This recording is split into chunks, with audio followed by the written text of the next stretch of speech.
Hey, my name is Deborah Winters. Welcome to my YouTube channel, a place where you will hear conversations with ordinary people telling their extraordinary stories. Hey guys, welcome to my YouTube channel, Their Stories. My guest today is Tim Newcombe. Yes. Welcome, Tim. I don't really know Tim that much, but his wife Kim, who's sitting here, hey Kim, said Tim's got a story. In fact, she stopped me in the Publix parking lot and yelled across the parking lot, and she said, "Deborah." So we chit-chatted, and somehow this came up on my story channel, and she said, "Tim's got a story." I said, "Would he be willing to tell me?" She said, "I'm sure." She said, "I got a story too." So we're going to get her story as well. But welcome. So Tim, you are new to Florida. You and Kim, you came down, I don't know, a year and a half ago? 2 years ago. Okay. Yeah. So what made you decide to come to Florida? And where are you from? Okay, we from... I'm a touchy person. Oh, it's okay. We from Chicago originally. Okay. Ooh, that's a dangerous place to live now, isn't it? Yeah. Yes, it is. But, you know, what can you say? It's getting worse and worse. Yeah. They're coming out with new laws and allowing a lot of stuff to go on now. So yeah. So you made the decision to come to Florida, and why was that? Well, we was coming to Florida like every year for vacation. Okay. Like 7 years prior, and so we seen the vacation part of Florida. Okay, the beach. Yeah. Are you beach people? Well, yeah, yes and no. When we have a chance to go. But we was coming down for like 7 years prior to moving, and then we decided that we was gonna move. Maybe we were supposed to come a year before we came. Okay. So we, due to COVID and stuff like that. Yeah. Financially, we got pushed back a little bit, but so we came down. Been out here 2 years. Yeah. Okay. Is it a good move? A good choice? Yeah. I mean, I struggle with it sometimes because it is a little different. As far as, and I'm gonna say why, because the driving here is very, like, people are very rude, and they do things like they don't care. They'll run you off the road. Oh, now that's just changed in the last 2 years, I think, because I see a lot of out-of-state tags. Yeah, and they're crazy. They're crazy. But I'm a truck driver, so I see. Oh, you are? Yeah, I see both. Okay. On both ends, I've seen people with Florida tags. Yeah. And Flow Grow on the back of their truck or whatever, and they just driving just crazy as anybody else. I hadn't thought about that, but yeah, there's one state in particular, and I'm not going to call you out, that they're crazy. They run red lights. New York. Yes. I mean, they're crazy drivers. Some, not all New Yorkers. Yeah, not everybody. Okay, that's great. Anyway, they're everywhere. They are. So let's talk a little bit about your growing up. Did you grow up in Chicago? Yes, we actually grew up on the west side. Now I don't know west side, east side. So is west side a rough area? The west side is it's just like any other part of Chicago. It can be rough. Okay. Now, were you raised by your mom and your dad? Oh no, my mom. It was. My mom had 9 kids. Yeah. She actually had 7 by my dad, and she had 2 before him. So. So you're number what? I'm the baby. I'm the youngest one. Oh, okay. Out of 9 kids. So we grew up on the west side, and we moved around a lot. My mom, single parent. Yeah. And so that was hard, wasn't it? Yeah. I mean, she did for what she had to work with. You couldn't tell me no different. I thought it was normal. Yeah. So now, did she work out of the home? No, my mom worked in daycare centers all her life. Okay. And as far as I can remember, she worked in daycare centers. And the one not too far from my house was called Mother Goose. I actually went to that one. And, my mom, she really was a hard worker, and tried to... she instilled a good work ethic in all of us, yeah. And she was a little rough on the older kids than me, because I got 6 sisters and there was 3 boys. So she was a little more rough on them because she wanted them to just prepare them for the world. Yeah. In which they always say, well, she babied you. But, I was the youngest, and part of that's true, but I mean, we all got whoopings. You know. I did too. Go get a switch. Do they give whoopings anymore nowadays? They need to. They never stop it. Yeah, my daddy used the belt, and my mother never used the belt, but my daddy, that was, especially when I changed my report card from a D to a B. Oh yeah. Yeah. Oh my gosh, yes, I can imagine. That was a whipping. So, were you guys in church? Did she take you to church? Yeah, we grew up in church.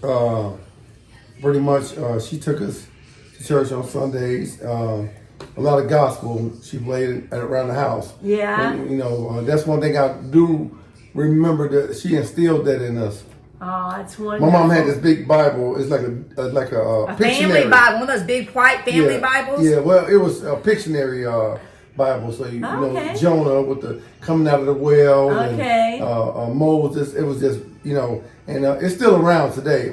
It's at my father. He have it at his house now. Oh. And so she instilled that in us. And when we left Chicago, I was quite young still, and we moved to a suburb called Elgin. Okay. And basically, you know, she took us. We was doing the same thing, going to church, got us in school, and she worked at, you know, daycare centers. Okay. And my sisters, they was getting a little older at the time, and they was meeting people, you know, finding husbands, more or less. Okay. And moving out, you know.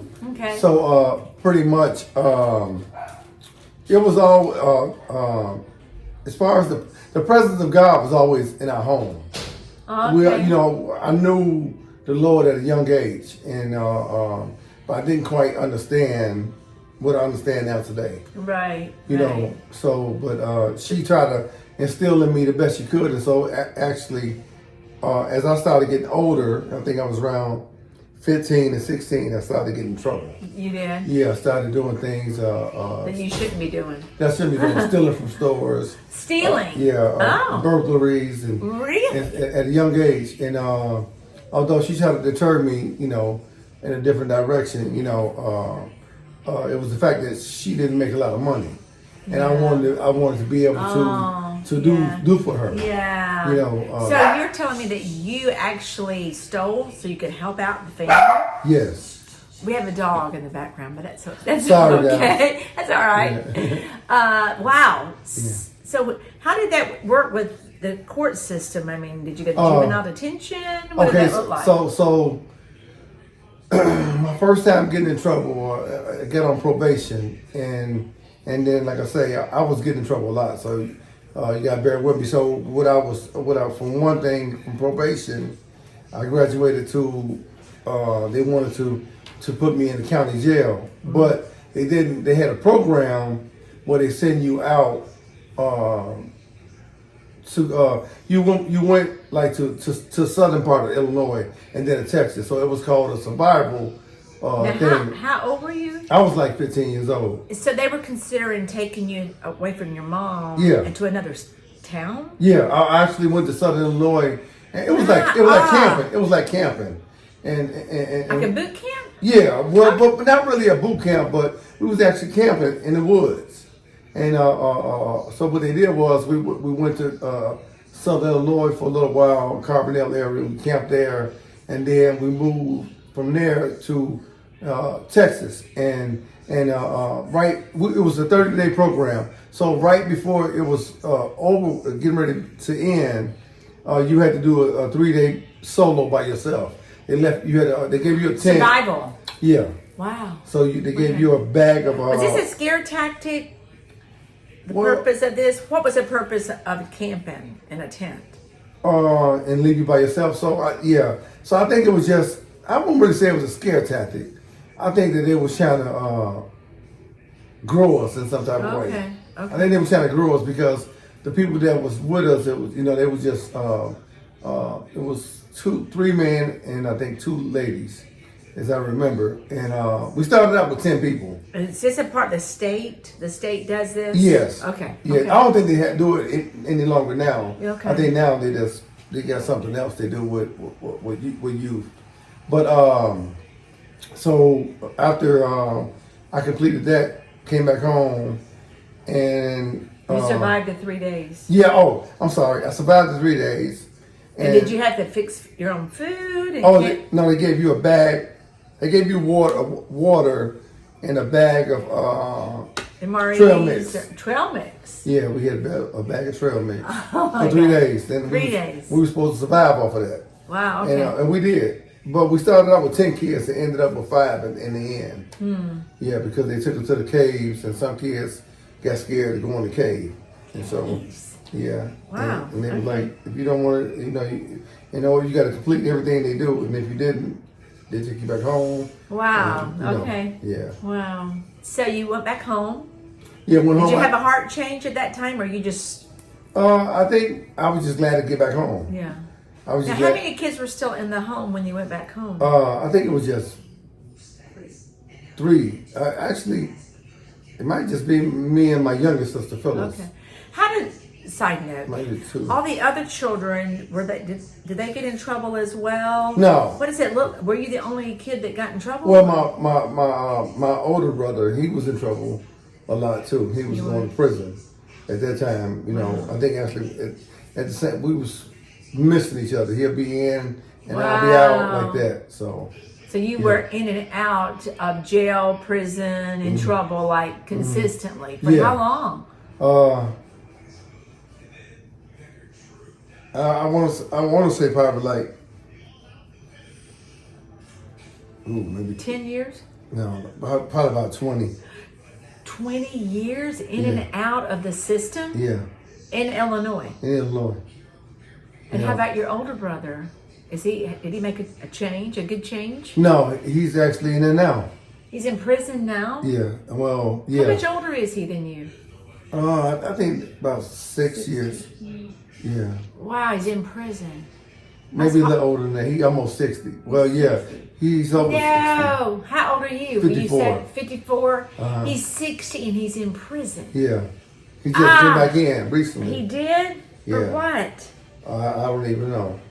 Do you have a relationship with him? Well, I did for a long time, trying to help him get on track. Once I my started gosh. getting back on track, and he still want to live that life, and see. So prisons is set up not to help people. It's there to tear you down, to keep you coming back. That's how they make their money. Wow. And so a lot of guys get messed up mentally in there. Yes. Because you go through a lot of things, and they do a lot of things to you. They do a lot of mental games to you. They lock you in cells, put you in cells where the floor is hot. You can't walk on the floor. No way. Oh yeah, they do. They do things like they go in the cell and they beat on you, or they have a compliance check where you only have so much money and you forget your shoes out, but you only have so many items you can keep out. You forget your shoes out, and they come in that morning and you still sleep, and they come in, they take them, and now you're gonna send them home,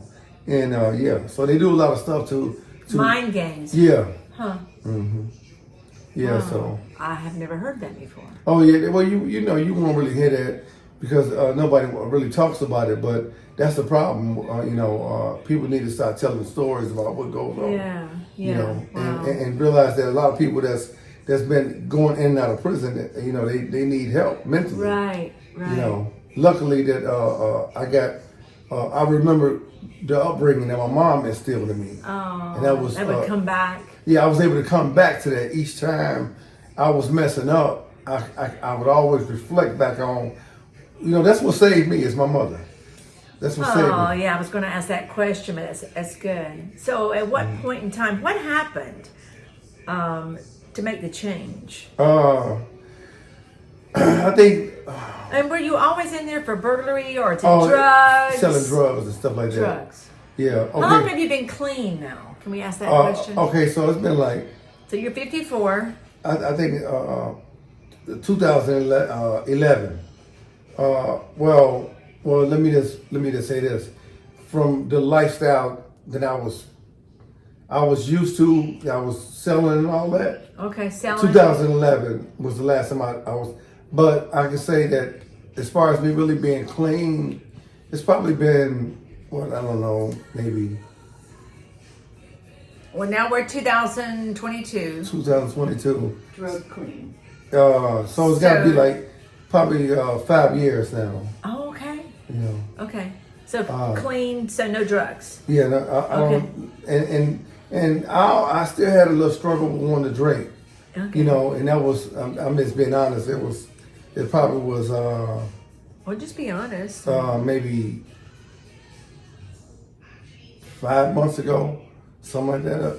It's been a little bit longer. Maybe longer. But I wasn't really drinking, but I still was, find my way to want to have a drink here and there, just only on the weekends and stuff like that. And I think, like I say, a lot of that stuff is hard to just get rid of. It's still, even though you know that you ain't supposed to do that because you know what it takes you. Right. You still kind of reflect on it and want to go back to it because that's how you. I mean, because when you live a life and you've been through prison, it's a lot of pain. You gotta back up and talk about when your mom died. So we're getting a little coaching from Kim over here. Well, Yeah. So back up, like she said, talk about your mom. I was trying to. Okay. So how long did you say you went back to her when you were 15 and you were in and out of prison? So were you living with her every time you went to prison or jail? You came back to her home? Yeah. So the very last time, one of the times, it was back in 2006. I just came home doing 3.5 years. You were in there 3.5 years. Yeah. And I just had came home. And so I was staying with her, and she had moved to Southern Illinois because back to Newcombe, where she's from, her father had just passed. Okay. And so he left her the house and everything. Okay. So she had a home then. Oh yeah. Have you were you always in renting? 96, honey. Yeah. 96. In 96. Yeah, in 96. So were you renting through your whole life? So did you live in government housing? Oh no, we always rented. You always rented. Okay. Yeah. We never owned our home. She never. But then her dad died, and she got the home. Yeah, she got the home, and she actually had. He left her all kind of stuff. He left her a boat, truck, Really? cars. Yeah, but by the time she got down there, his sister had took most of the stuff. Oh. Yeah, so Wow. that was another story. But anyway, Okay. She had the home, and when I came home, I went down there to stay with her, and of course, I got back into selling drugs and stuff. How was your relationship with her? I mean, we was like best friends. So you would come home, and she loved you through the whole process. She was with me through it all, through thick and thin. Oh, that's amazing. Okay. Yeah, so then I want to say that after that in 90, so the same time I came home, and and I went to go stay with her in Carbondale. In Newcombe. I started back selling drugs. So she said, Timmy, you can't do this in my house no more. You got to stop. You got to go. This first time my mom had ever put me out. How old were you? I think I was like it's hard to talk about. Yeah, it's okay. That was in 96. What year were you born? I was born in 68, but I'm gonna finish the story though. Okay. I'm sorry. No, don't apologize. This is real. I went back to Elgin. One of my friends, one of my good friends, he's my best friend. His name is Sherman. He came and got me From your mom's house. Yeah. She said, you gotta go. Yeah, him and my kid's mother, my son's mother, Teresa, they came and got me, and I went back up there, and I was living with her. And so I got a job she got me a job with her family. It was Cargill, which is like Mosaic. trucking? No, it was like Mosaic down there. Okay, So, phosphate. yeah, so I was working there, and one night, I wasn't doing any crimes whatsoever. You were clean. Yeah, and I called him, and now he actually called me and said that I want to go to the casino. And so I said, yeah. So I went and picked them up. I'm not thinking that when I went there, they had drugs. They was bagging them up for sale, and the police was watching the house, but we didn't know. They didn't know. I didn't know. So I picked them up, and we left the house. We went 2 blocks, and the police was all over us. and I just came home, and so at this time it's my vehicle, and I got caught in that, and so they took me back to prison. I was only out for 6 months, No. and so I got 7 more years. 7 years. Were you Yeah. on probation? I was on parole still, but they didn't care about that. They just 7 years. yeah. Just for picking up a friend and going to the casino. Oh yeah, but yeah, that's what it was for me. But not for those people. Yeah, but they knew 7 what I had. years. They knew what they had, and, Oh, and they was wow. watching them. So Whew. Did you serve all 7 years? I did 3. Okay. I did 3, and then so my mom, you know, like I said, she still was standing going. She stuck by me and was sending me money, took it like she always had been doing. And so I was getting up on my release date. It was 99. It was 98. So I was supposed to be coming home in 99, like March of 99. And so I was in a work camp. I was, you know, and that's one thing I want to say before I finish, that everywhere I was going and when I was in trouble, it was always the Lord's presence with me, because I had found favor in everything. I was working in the commissary. That's everywhere amazing. I would go. I mean, the teachers and that worked inside, because I was going to school there. I was going. You were? Yeah, I was going to school. Got my GED there. Got my college. I got like 90-something credits in college. You did? Yeah, but I Wow. never put them together because they was all like vocation, Okay. vocational, academic, you know. And so anyway, I when I was getting ready to come home, she came and seen me with my oldest brother. My oldest brother had never been in trouble. Now, the one I was talking about before, his name is David. Okay. Now, my oldest brother's name is Philip. That's the one he's in the Army. Okay. And he was always writing me letters and words of encouragement throughout and that's all those Philip. years. Okay. And that's Philip. So, yeah. How old was he? How much older is he? I think So Philip, is it David and then is it Philip and then David and then you? No, it's Philip. Yeah, Philip, David. Okay. And but as far as the boys Right, go. right. Yeah. Okay. So they came and see me, and I knew right then when I say my mom, I knew something was wrong. Oh. See, that's why it get kind of rough for me, because I knew that my mom was sick. You know, she looked real bad. She couldn't put them together, and it was like. Did you know what it was? My mom, when I was born, my mom actually could have died because she had sarcoidosis. It's a lung disease, and it was mainly in black women, but they found out that men can have it too. Okay. And so, but it attacks your organs. It wasn't just your lungs, because I had a sister that died from it, and then I got another sister that had it. So is it common in the black community? Yes. And so when I seen that she was sick, I asked God. I said, just let me make it home before my mom, died. So Philip and your mom came to see you before you got out. Yeah. And how soon did you get out after they came to see you? 6 months later. 6 months later. And was she still alive when you got out? No, they called me right before. Like, they called me in December, and they called to the prison, and they had sent the captain in. He came in, he said, we need to talk to you. I know something was wrong, And I was just like, that was a rough day. Did they let you out to go to the funeral? Yeah, they let me out. They let me out, and I went to go see her.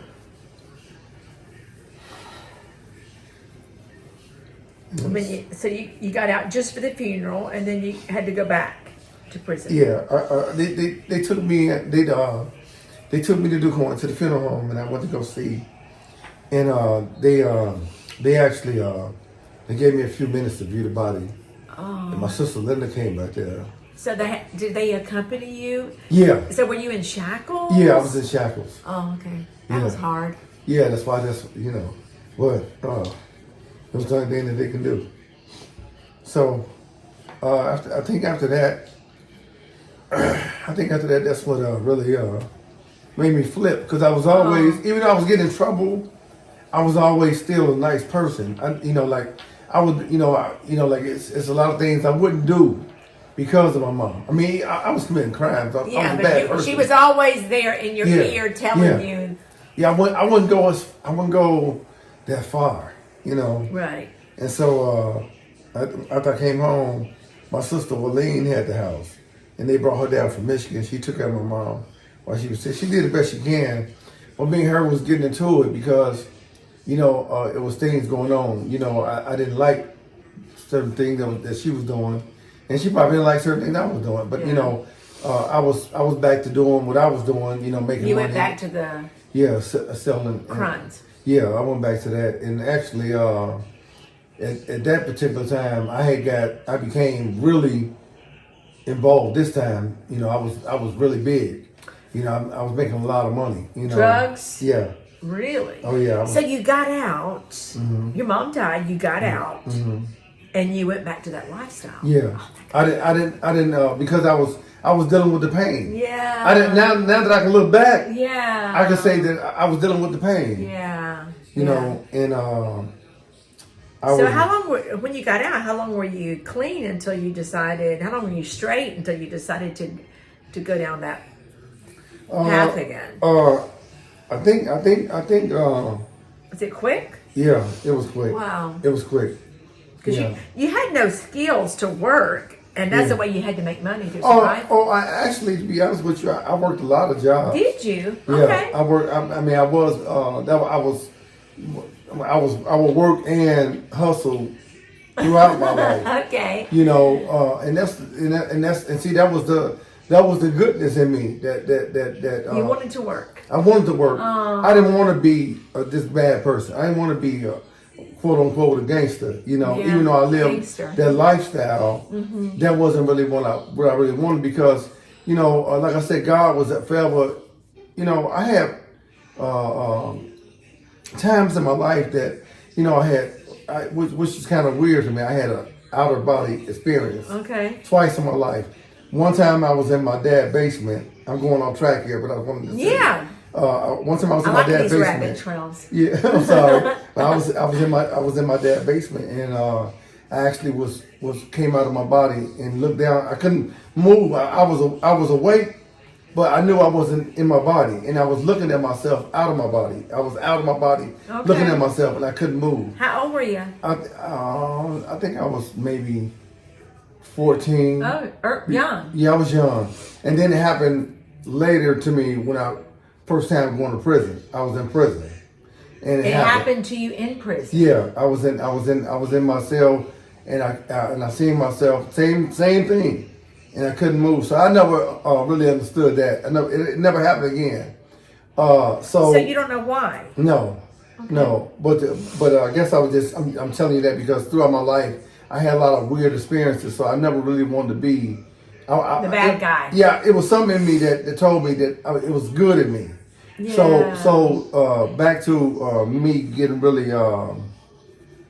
getting real big and selling drugs after my mom, and so I moved out of my mom's house, left my sister there. I moved to a different town in Southern Illinois, Marion or Heron at the time, and it was catching up to me. It was catching up to me. What was catching up? Just the fact that I was letting my mom down. Okay. And I was ready to stop doing it, but I didn't know how.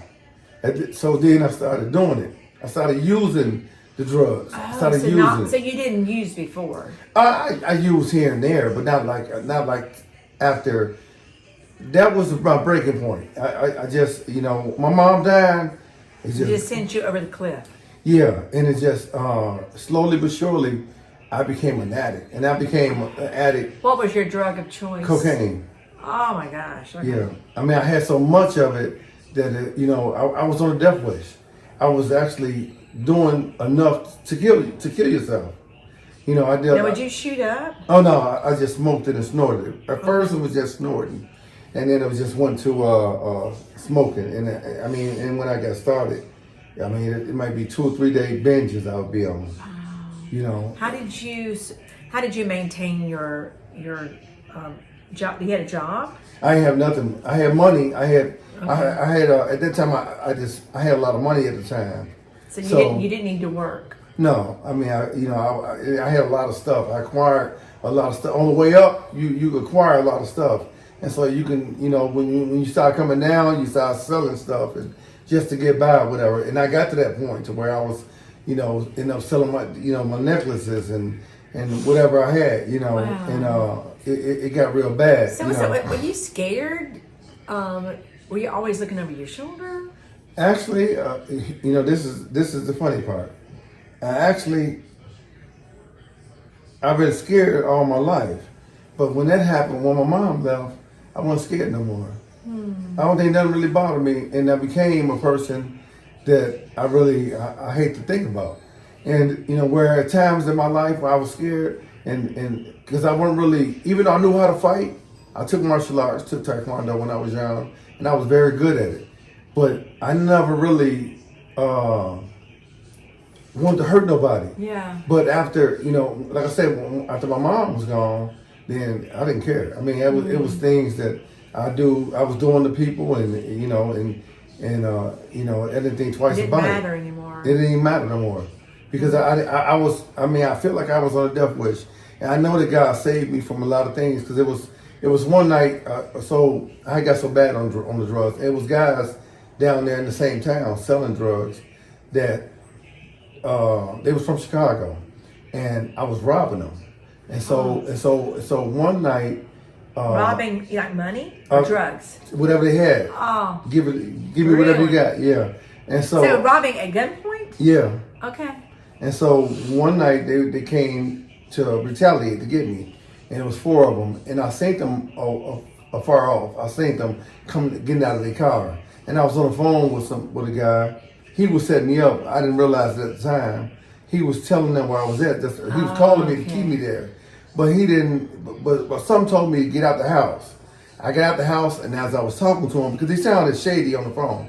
And so when I got out the house, and maybe, honestly, it could have been God. I know it was God that saved me, because I got away from that situation and nothing happened. And so I made a lot of enemies, but a lot of people feared me because they didn't know what I would do. Yeah. Because I kept a lot of You're a guns on me. big dude. Well, at this time, I don't think I was as big now. I was, I carried a little weight on me, and So they were scared of you. I wouldn't really say they were scared. You had a reputation. Yeah, I just think that they knew that I was somebody that would do anything, that they would have to come with their best if they came at me. And so and then from that point, I actually was breaking down even worse. I was committing petty crimes and going to jail. Yeah. You're back in jail. Get out for a little while and go right back. So you mentioned earlier that you had a son. Yeah. And his mother lived in Elgin. In Elgin. I have 6 kids. That's what. So all this time, were you having kids? Okay. Well, at this time when I was going through my rage in Southern Illinois.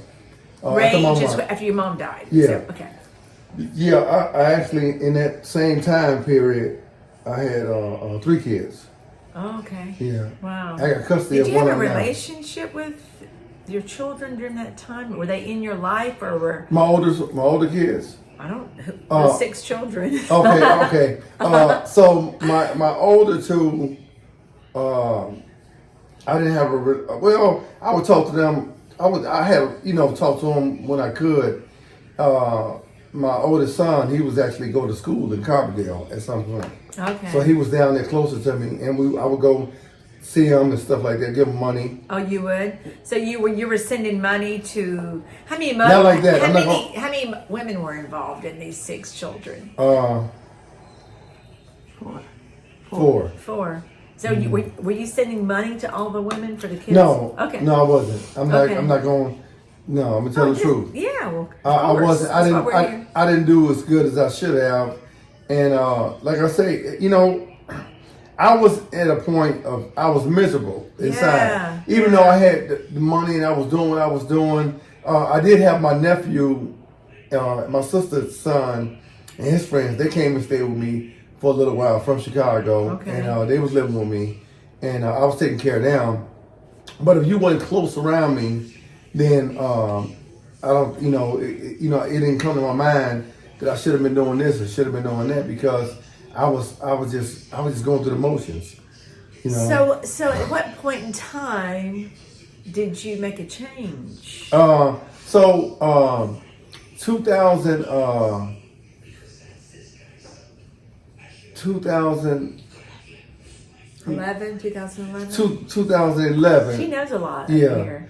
I'm just trying to get the year right, but 2011 when I was in Marion, Illinois, and I was with a guy, and I was on another rampage. Okay. And we was going to Walmart, and he was going there stealing. Walmart. Yeah, and he went in there and stole some stuff, but I was coaching him on what to do because I'm not trying to toot my own horn, but I knew what to do in stores. What was he stealing? I can't remember at the time. Phones. Okay. Yeah, that's what it was. Okay. And so I was telling him how to get in the case. So Wow. I just coached him. He got in, did it, and we was on our way out, and they seen the bell went off. They knew, and they was yelling. We ran. He ran. I ran, and a police officer that knew me, he pulled right up, and he was like, "Tim," and I was just like, You called me. and I just got in the car with him, and but I was ready. I was ready, and when I went into the county jail down there, I tell you what, them people took care of me.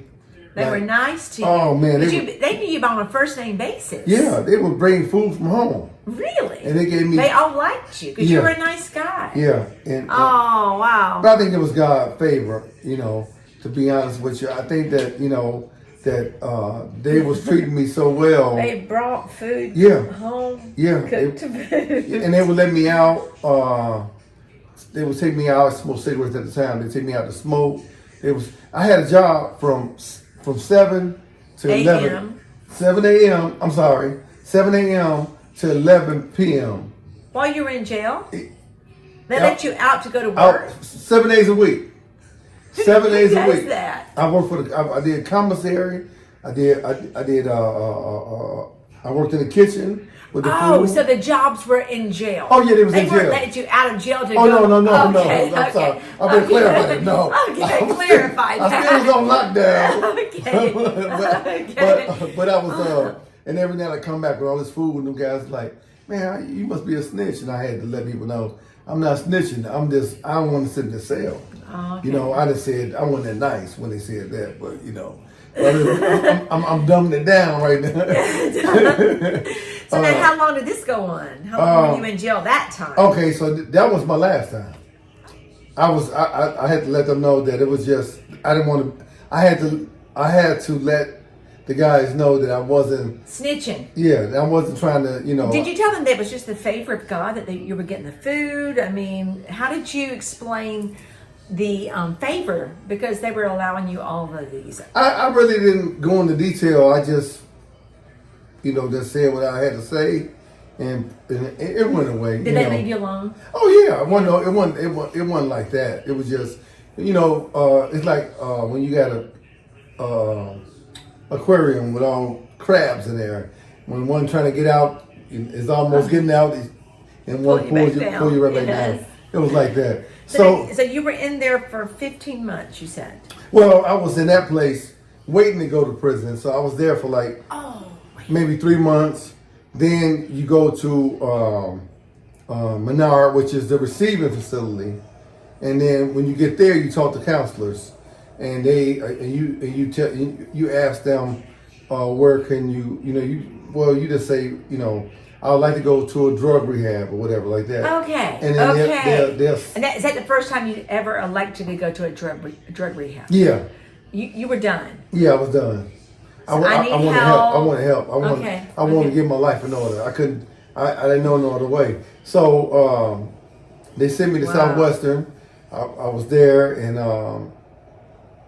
that's when I really learned so much. And I think I thank God that you know that He put that in me to go there, because if it weren't for me going there, I would not have corrected myself. Yeah, made the change. So was it a faith-based, Christian-based facility? Well, there was you know, it was AA, so it was like spiritual based. You know, higher power. Yeah, higher power. But they had a lot of great. I went to school there too. They had a lot of great people. You know. What do you mean you went to school there? Well, they had college there too. I went Is this to law where you school. got your 90 hours? Oh no! I got maybe, I don't know, like maybe 30 credit, 20 credits, something like that. Okay. In that facility. Okay. I got through all my prison stints collectively. That's crazy. Maybe like I got enough to have maybe a bachelor's degree if I put them all together.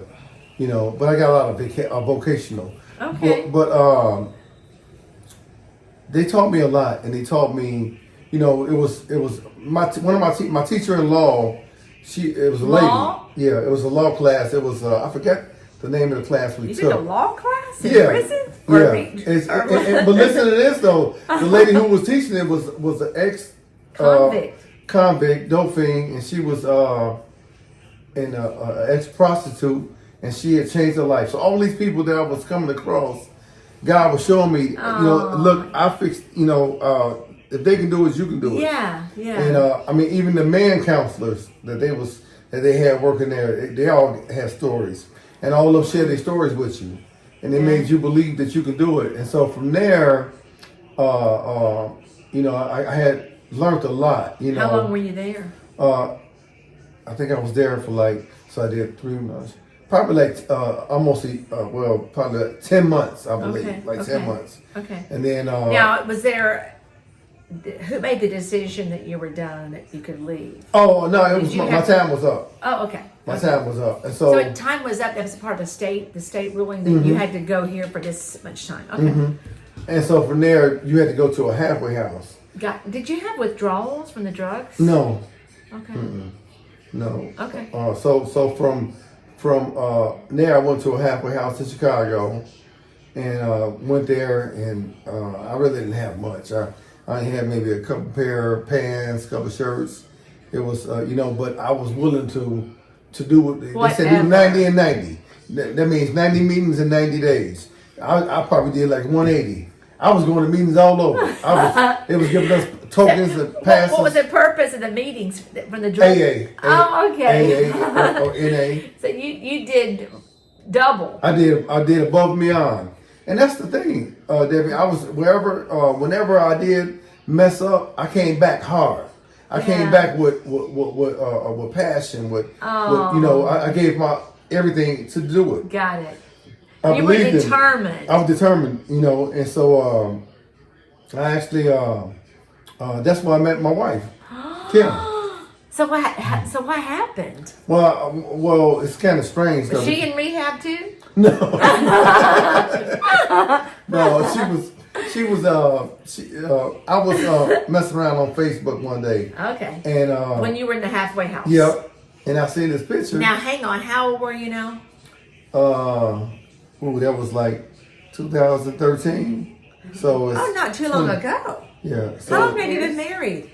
7 years, I think. 7 years. Okay. So, but you were we got together in 2013 when I came home. Okay, so you were messing around on Facebook. Yeah, and I sent her a message. Why did you send her a message? I was just seen the picture, and I was like, you know. And you didn't know her. I did, but I didn't. I didn't know that was her. Oh, and you sent her a message? What did you say? I said something like, how you doing? And you know. I'm in a halfway house, just got out. No, I didn't just got out of jail. No, I didn't go that far until she told me, Timmy, you don't know who I am? And I was like, who is Kim? I know this. What Kim is this? She was like, this is Kim from Elgin. And she mentioned her ex that I knew, you know. Okay. And so from there, I was like, wow. And we started talking. So you were attracted to her? Yeah. Mm-hmm. Okay. Yeah. Go ahead. And so we actually started talking. She came to see me. She came to see you in the halfway house? Yeah. And you had to prepare her for the fact that Yeah, I told her where I was at. Okay. She was okay with it. Okay. So, you know, I would tell her, ask her, I would ask her, did she want to meet me at the lakefront? We weren't that far from there, so. Okay. And we would go up there, because me and some of the guys, we would walk, go to the lakefront, and so. And you were working in the halfway house, right? Actually, you we had to have were a just job. doing meetings. We was just doing meetings. I was going to school. I Going got to back out school. and I was Okay. going to school at Okay. Truman College. Okay. Yeah, so you have to do something, so. And they would pay for it. Yeah. Okay. Yeah. So it was that was a good time, a good beginning for me, and so we got together, and then we wanted. At the lakefront, you met her at the lakefront. Yeah. So I'm just trying to see if. So from there, we would see each other often, and then one weekend I was supposed to come home, and for whatever reason they said no home passes this weekend, and she wanted to see me, and we were supposed to go to my sister's house. So where was home? If you got to go home, where would you go back to? Oh, wherever, family house or whatever. But did you have family that you could go to their house? Oh yeah. My They sister, let you come back to like your sister that had the house that your mom had. Mm-hmm. Was that home to you? No, that home was gone at this time. Okay, all right. Yeah, it was gone. But you had other family that you could go home to. Yeah. Okay. Yeah. And so. It's good that they let you come back home. Oh well, not to live with them. They didn't want me to live with them. But you could come for a visit. I come for a visit. Okay. Yeah. Okay. So. 'Cause you were a bad dude. Well, yeah. I mean, and it was. My family, they know what it's. We grew up around all that, but still, nobody wanted no. They didn't want you to live there, but No. you could come for a visit. Right. You could spend the night. Yeah. Okay. If that. So you were supposed to go to meet her at your sister's house? No. Actually, we was gonna go. Well, we wasn't gonna go over to my sister's house. My sister Ruth. We call her Boo Boo. We was gonna go over her house. You call her what? Boo Boo. Boo Boo. Okay. That's a nickname. Okay. Do you have a nickname? Nuke Dog. Nuke Dog. Mm-hmm. Okay. But they call me Nuke. Nuke. Okay. and Okay. My last name, Okay. Oh, okay. Yeah. All right. So they said no pass. And so she told me to pack all my stuff, and she gonna just come and stay with her. But But they wouldn't let you out that weekend. No, but I can leave. If I left, I wasn't gonna be able to get back in. Oh. You won't come back in if you leave. So Okay. you have to, once you're gone, you're gone. So what happened? So we left. So you left the program after 10 months. Yeah. And they didn't care that you left? Oh no. Oh, you were in the halfway house. I was out of prison. That's right. Okay. Yeah, I still was on parole. So she said, pack your stuff and you can come to my house. But I didn't go right to her house. We went to a hotel. She got me a two of you hotel. went to a hotel? Well, she just got me a room. Were you a Christian? Did you know Jesus at this point in time? Yes. Okay. So she got me a room. Okay. I was living by myself there, so yeah. And So how long did you do that? I think maybe like 2 months, I believe. Yeah. In a hotel for 2 months? Mm-hmm. So, It was one of those weekly. Yeah, weekly. okay. Yeah. Okay, staycay or something. Yeah. Okay. Mhm. So, what happened? From there. 2 months in this place. Okay. Yeah, and I think I started working at a Because you at a had to have warehouse. income. Yeah, I got me a little job. Started working in a warehouse, and I did the same thing. Worked probably 6 days a week. I would get like 72 hours a week. Wow. When I worked, and so because I knew I had to get money, Right. and she guided me along. She was a positive influence. Oh man! Oh wow! And, she helped me out a lot. Got me to thinking right, and supported me through everything. Oh. And so I finally moved in with her. Okay. And the kids, they wasn't too receptive of me. Her kids. Yeah, they wasn't too receptive. How many kids does she have? 5. Yeah. 5, and all 5 were in the house. No. Oh, okay. Just 2. Okay. The 2 youngest ones. Yeah. And they weren't crazy about you coming to live in the house. Well, I'm new. They don't know me, and Yeah. so it was. You couldn't Been really in blame prison them. and jail. Yeah, they didn't know my whole history, but I think they knew a little something, and so you really couldn't blame them. Yeah. And so we basically we worked together. We worked hard, and she had a job downtown Chicago, and the job I had, I was actually I would go like it was some mornings she would have to drop me off at work because I didn't have a car at the time, Right. and I would sit at McDonald's maybe an hour early, be there an hour early, just and then go to work. But I had to do whatever I had to do. Yes, and you were determined. I was Wow. determined, and so we just You made it work. We made it work, and then got me a car, and got a different job, and we just at this time like I moved in with her, of course, and we I'm sorry, It's okay. my dog is back there. He He all right. will say, "Hey, bud, what's your name? What's the dog? Max. Max. Hey, Max. All right, go lay down. Go lay down. He just want to see what's going on. That's okay. So, you got a car. Yeah. Did you have a license, a driver's license? Oh, yeah. So, how did that work? Did you keep your license every time you were in and out, in and out? They, Well, they actually- didn't revoke your license? Oh, well, to be honest with you, that was the first time I got a license. When did you get a license? In After the half- 2013. After you or got 14. out of the halfway house? So, all this time you were driving and you didn't have a license? Never, throughout my whole life. Okay. Never had my license. Why? Well, I just, because I had got them revoked when I was young because a crime I committed. Okay. So, So- you said, forget it. Well, I don't need a driver's No, license. they wouldn't let me get them. Oh, okay. They had it revoked, so I had to wait so long, and then she helped me with that and got my license and, Wow, and okay. taught me how to drive defensively, and then from there I went and got my CDL license. You're trucking. long, Okay. Yeah, but that was a challenge. That was a challenge for me too because I was trying to work and go to school for my CDLs, and we just stayed busy. We stayed busy. The two of you stayed very busy. Oh yeah, she worked a lot. Still to the day, I do still today, and this is how we came into it. Into a relationship, and we still that way. And I think that's the core of our relationship, that we are willing to do whatever it takes to make sure that our people and our family and we are okay. We just So, what came first, marriage or? marriage. Okay, you got married. Yeah, Okay. we got married. I At didn't what cut point you in off time yet. you? No. Yeah, we because the reason why I said it so strongly because I knew that I wanted to marry her. Oh. Yeah. And she Yeah. wanted to marry you, of Yeah. course. Mm-hmm. Wow. So how I long was were glad. you? How long were you living together before you decided let's get married? What was it, a year? I think we decided we were going to get married, but we didn't get married You did. until like a year later. Okay. Yeah. And then the church we were going to, the pastor said, The pastor "You said, can't be here. "Oh, You're living in sin. You have to Oh. Yeah, get the married." church we was going to was actually family based. It was my niece's uncle, well, her husband's uncle. That was they had a church on the west side of Chicago, and we love that church. It was it was So sanctified. he said you need to get married. Yeah, he said everybody that's in relationships and all this need to get married. So you said, Ain't no boyfriend but you wanted girlfriend. to anyway. Yeah, we wanted to anyway. So you said, okay, we're going to do this. Yeah, And you got married. got married. Okay.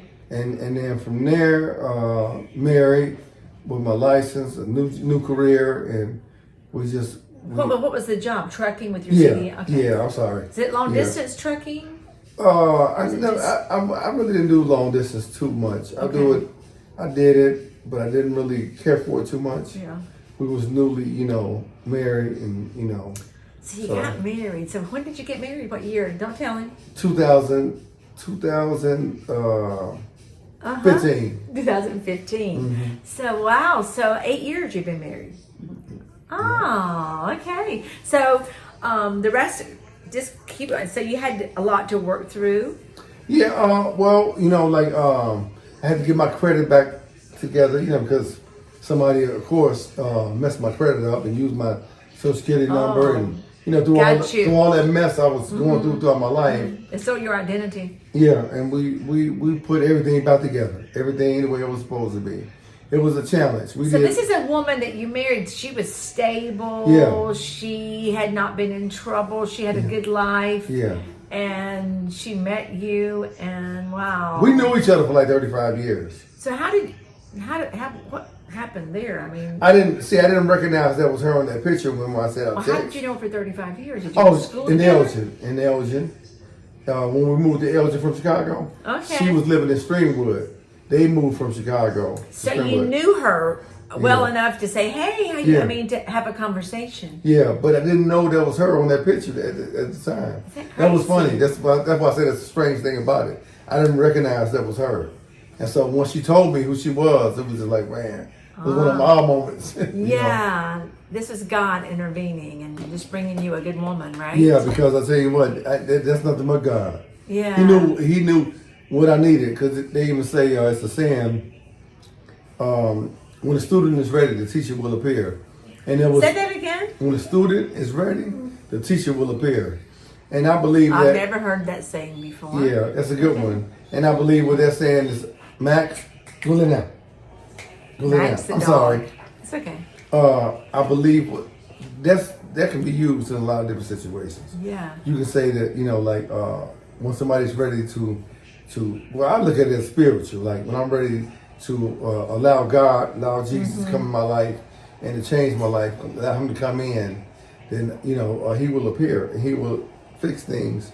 And And you never looked back. never look back. You walked away from that lifestyle and you were determined. But let me say this though. I mean, like I said, we being totally honest on this. Yeah. I had my struggles after me, and when me and her got together and we was married. I had my struggles, and I still wanted that old life was pulling me. Yeah. Was pulling me because a lot of my People friends, from your previous life calling. Yeah, And, yeah. Yeah. Okay. and that's why I want to brush up on that. Yeah, please do. Is that that's why I have a wall that I built now. A boundary, basically. Yeah, because if I don't have We that all need wall, boundaries. yeah, if I don't have that wall, I'm gonna be pulled back into, I'm flesh. I'm, Right. Sinful nature. All of us. We're human. And there's only one perfect person that ever walked this earth, and that's Right. Jesus Christ. Yes. And although we can all sit here and say, hey, man, that person was this, that person was that, but are you willing to tell the truth? And the truth of it is, I know I would be nothing without Jesus, and I know I will go back to what I used to do without Jesus. So that's why I keep it up front every time. And I'm not on Facebook no more. And a lot of people have tried to get a hold of me on the phone and calling, and it's only one person that I kind of like really talk to mainly, and that's Sherman. That's one of my best friends that I grew up with. But a lot of not that I'm not at a point where I say I don't want to deal with people, but I know that God wants me over here. He wants me to walk this, and I want to be on this narrow road. If I'm over here on this wide road where everybody hanging out doing, having fun, partying every week, I know I'm on route to go to hell. If I'm over here, I know I got a chance to go to heaven to see my mother again. And that's my goal. Is to see my mom in heaven and tell her that, that I never got a chance to say goodbye to her. But she's up there and she's looking down and she's so happy and so pleased and so proud of you now. Yeah. Don't you know that? Yeah. I believe that, and it'll be nice to see her again one day. Yeah, and that's my focus. My goal is to raise my son, my 16-year-old, who's here now. Who's here Julian, now? Right? Julian, yeah. My goal is to be a good father to him, pass the torch, to have my life. I got a chance now to make my right wrong through him. Yeah. If I give him all the information that I received, all the mistakes I made, and all that. And put them in him, put those thoughts and put all that experience in him, that he'll know not to go that route, And I love all my kids. I try to do it with my youngest girls. I mean, my oldest daughter, I share things with her. Oh, you do? My oldest and son. they're all in Chicago? Well, they're in Elgin. My oldest. Illinois. They're all in Illinois. Yeah. And so you have communication with them? Yeah. Oh, that's wonderful. Now, my oldest son, he lives in Chicago. Okay. He lives downtown Chicago, yeah. Now, so what does their life look like? My oldest daughter, she's married with 3 children. Okay. And you're a grandpa. Yeah. Mm-hmm. And she got a great husband. He's a hard worker. Yes. He takes care of her and the kids. My son, my oldest son, we actually we went into business together with trucking, and we kind of fell out. Oh, okay. And so we started out with one truck. He got like 20 trucks now. He's doing real well. He travels all over the U.S. and go out of the country. Wow. One day we might, reconnect. It's nothing that God can't fix. Right. But right now, I guess ain't the time. Okay. I mean, we have talked. Okay. He's supposed to be down here in December. So you never know. But I have to right now. I have to be there for Julian because he's here with me.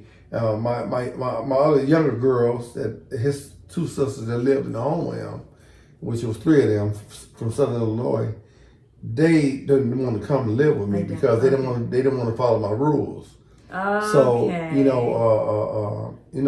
I really hate that, but it is what it is. And then I can do about it. My hands are tied. So now, how long has Julian been with you? 3 years. Okay. 3 years. Yeah. That's wonderful. Yeah. Yay. Yeah. So he really he's been the glue with me and my wife. Me and Kim have been the glue because we both work on, that's our project is getting him geared up and ready for the world. Yeah. Mm-hmm. Wow. So have I missed anything? So you're just you mentioned off camera about a good friend of yours who's a pastor. Oh yeah. Okay. So if I'm gonna take it back to one of my pre-Kim, before Kim. Oh yeah, this was in the beginning. Okay. This was kind of after the survival camp. Okay. Oh, in a tent. Yeah. So this was like 15 years old. I was 15. So 3 years later, I my first time on my way to prison. I actually was on my way to prison, and I think I was maybe 17 at this time because I was on my way because I was freshly out of the county jail, came home, seen Dave Ferguson, which is my friend. He's a white guy. He was around all blacks. Okay. And he would hang out with us, and he was out there selling marijuana, and I was like, Dave, let's go to church. When I was in jail, I went to church. And Dave's father was a professor. He was a Bible scholar. Really? Yeah, he had a room like this, nothing but Bibles and different theology books and everything. So I told Dave, let's go to church. Me and Dave went to church, and we was going to church really like every Sunday, and then we was going to a revival. And in the revival, it was an evangelist, and she told me and Dave, she said, you guys are called to be a pastor, and Dave is a pastor and been with the Lord ever since that time. Wow. So when I get up there, and I told them when Jesus say, go down the list. I'm saying, now I did bring one good one in. If I one good one in, he saved a lot of souls. Yeah. Well, absolutely. You might say, well, that was your job too. But I think I saved some souls that's along the way too. wonderful. You get some credit for that, right? Yeah, I got I got some credit for that one. Oh, that is awesome. So he went into ministry and you did not, but you have your own. We all have our own ministry. We all have our own ministry, and I'm actually I'm not done. Before I leave here, it's a lot. You mean this earth? Before I leave this earth, you're still young. I'm still you're young. Younger than me. I got some time left.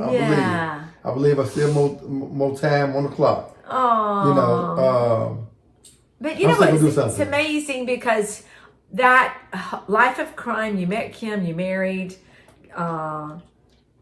You turned your life around. You're here in Florida now. You built a new home. I mean, God has blessed you immensely, hasn't He? Oh, yes. It's all Him. None of it's me. Oh, I just love it. None of it's me. I mean, from the time I get up to the time I'll go to bed, Kim will tell you, I'm either reading, I listen to the Bible a lot. I'm Dwell. Yeah. I listen to it because I like it. I have not tried that app. Is it a good app? Man.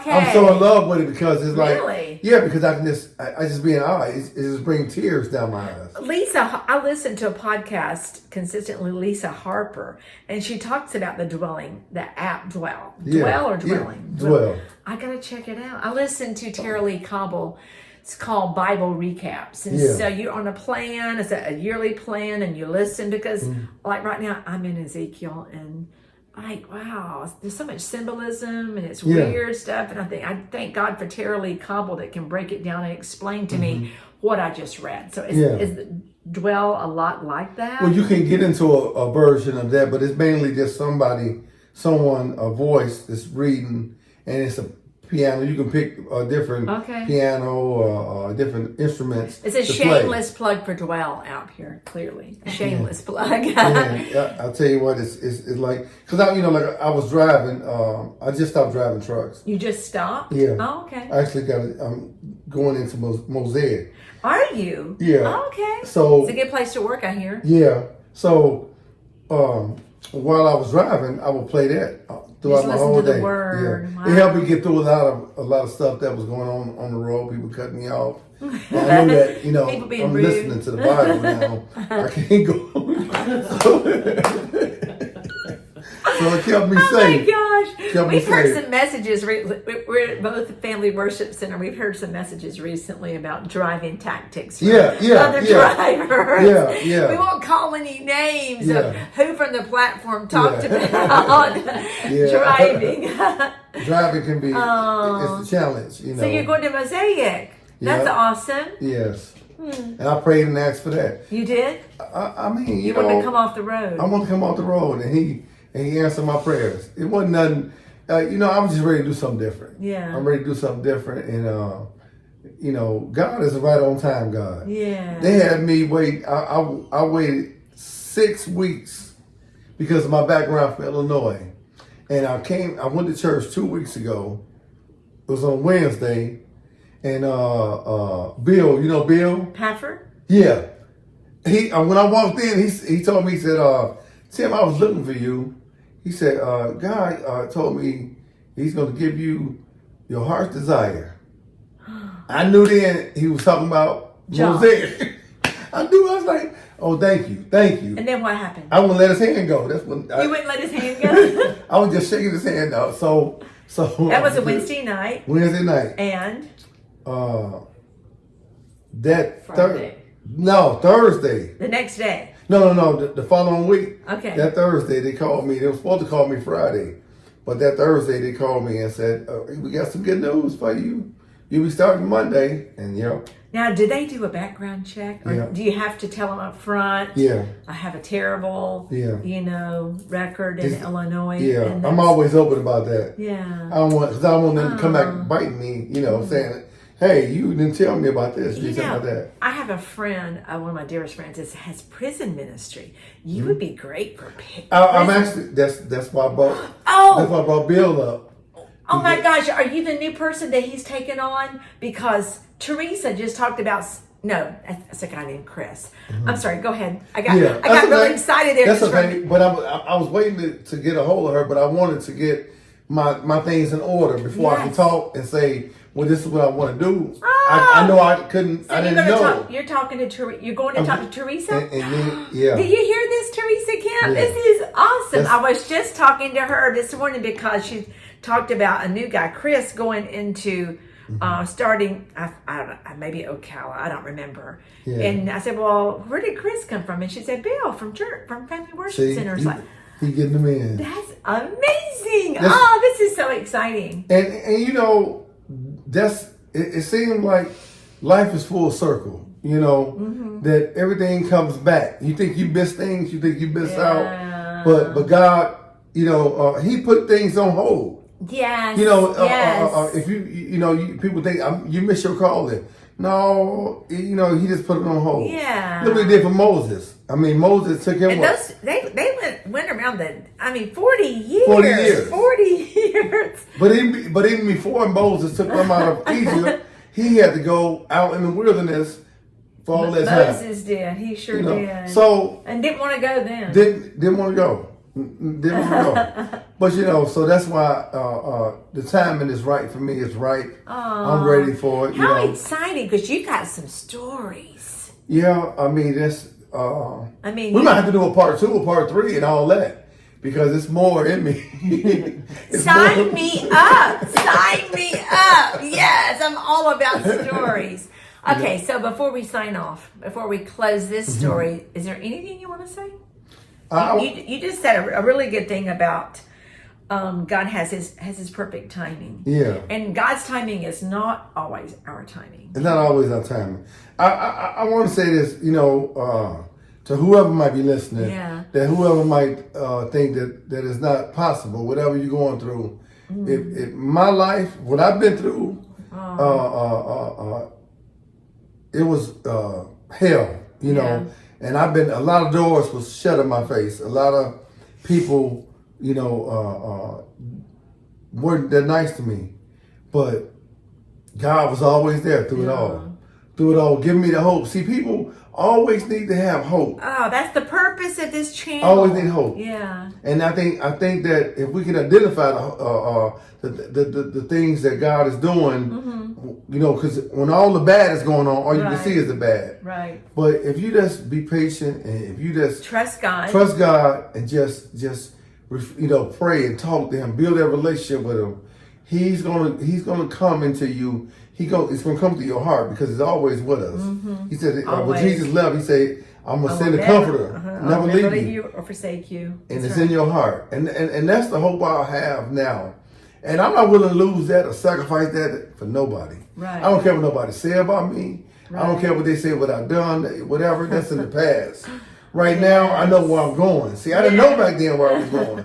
Now it's clear. Now I know. So I just say, don't give up. Just keep on pushing. Keep on trying. No matter how many times you fall. And Jesus told somebody, how many times should I forgive that person? 7 times. He said, no, 7 times 70. Yeah, and I believe if you fall, whatever, this 7 times 70, keep getting up. Keep getting up. Right. Keep getting up. Because one day you're going to find, because I feel like I was never going to get off drugs. I was never going to get out the hole I was in. I didn't have, it was times I didn't have maybe a couple pair of underwear, a couple pair of shirts, and didn't have nothing. But when the student was ready to change, He sent the teacher. He sent the teacher. Oh, that is so good. I like that. Oh, what a wonderful story. I'm just going to bask in this. But you're out there, you may not know Jesus, but there's no time like the present. And He's there waiting for you to call on His name. Yes, He is. Romans 10 talks about calling on Jesus and asking Him into your heart. So it's an easy prayer. We can pray it now. Dear Jesus, forgive me my sins. I have messed up. I have done some bad stuff. Maybe you haven't done bad stuff, but I've done some things that aren't pleasing to you. Amen. So forgive me. Come into my heart. Change my life. Be Lord over my life. And He'll do all of that. He'll make you like new. And today is a new day. Yes, when you invite Him in, He forgives you of your sins. He makes all things new. He's making you new through this prayer. And He will just be there. He's only a call away. He's only a step away. He's only a name, just Jesus, and He's there. So it's easy. Bless you guys. Thank you for listening. And we're going to do another story or two because this is good stuff. There's hope. There's hope, right? There's hope. Always Jesus, hope. There's always hope. Bless you guys, and we'll see you next time. Have a great day. Bye-bye.